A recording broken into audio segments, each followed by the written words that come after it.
This video I'm going to be talking about the Ice Age and Despicable Me franchises. I'm going to be comparing them, talking about which one I prefer. I've seen every Ice Age movie, though admittedly I've not rewatched Ice Age Collision Course anytime recently. I saw Ice Age Adventures of Buck Wild once when it came out. It's not a movie I ever plan to rewatch.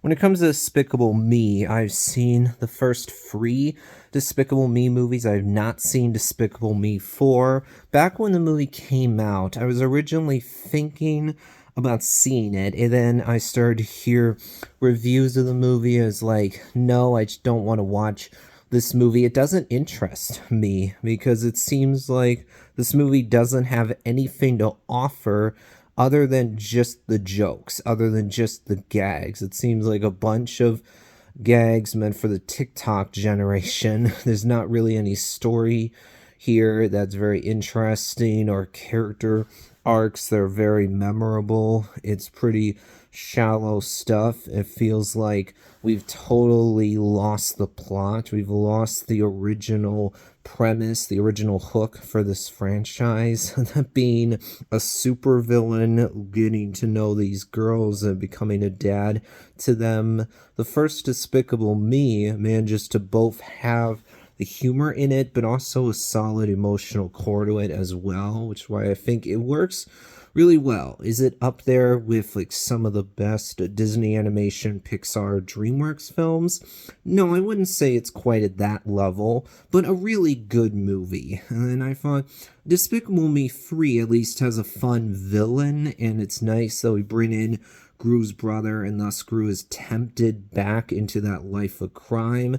That at least gets us a little bit closer to the original hook for this franchise, the original starting premise. But by the time especially you get to Despicable Me 4, feels like we've lost all that. And then you get the Minions movie along with Minions Rise of Gru. I've seen Minions Rise of Gru. I think it's a lot better than the first Minions movie because, as it turns out, having a character that's not a minion really helps out in the case of the second movie, because we're following Gru's rise to supervillainy, because we're following him as a kid trying to actually be a supervillain. We're seeing all these other villains in that world. It just makes things more interesting. It means there's a character you actually care about, because inherently it's tough to really care about the minions when they're designed to be cute. They don't speak any kind of language that we can discern. They don't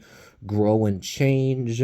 So the first Minions movie, the problem is there's no reason for you to actually care about what's going on, because you don't care about the minions. They're not deep characters. They were never designed to be. They're fun when they're sprinkled in a movie, like how if you sprinkle salt and pepper onto your food, it makes the food taste better. But would you eat a spoonful of salt or a spoonful of pepper? Would you dump a whole bunch of salt and pepper onto your food? No, that'd be too much of a good thing. That's, I think, what you got with the first Minions movie. Too much of a good thing. When you have a movie that's just about the Minions, it's inherently pretty shallow unless you feel like, okay, this is just designed for little kids. Overall, I would definitely say that I prefer, let's say I prefer the Ice Age franchise. I mean, I think this franchise did go off the rails, especially when you got to Ice Age Collision Course. Even when you look at Continental Drift, it's like, okay, we're starting to get a bit too wacky here with Scrat going down to the center of the earth and causing Pangea. It's like, what are we doing here? This is ridiculous. There's fun moments in that movie for sure, but it feels like we're going too far. Then you get to Collision Course, and it's literally just absolute nonsense. Like, there's a asteroid that's gonna destroy the Earth, and there's some science mumbo jumbo in there to explain how we're gonna stop this from happening. Then you get Adventures of Buck Wild, and it just feels like the cheaper direct to streaming version of Ice Age. Like, Disney looked at the catalog of IPs they got access to as a result of buying Fox, and thus they saw, oh, we have the rights to Ice Age. Quick, we got to put a new Ice Age movie on Disney Plus. So they decided to just dump Adventures of Buck Wild onto Disney Plus in January.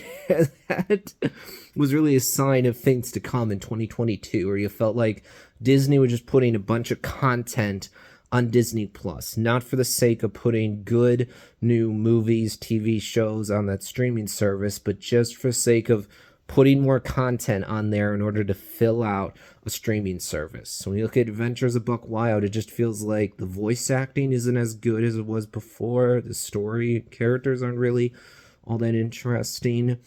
But as much as Ice Age went off the rails as it went on, I feel like you have a bigger problem, to be honest, with Despicable Me, losing that original really fun premise and also focusing way too much on the minions.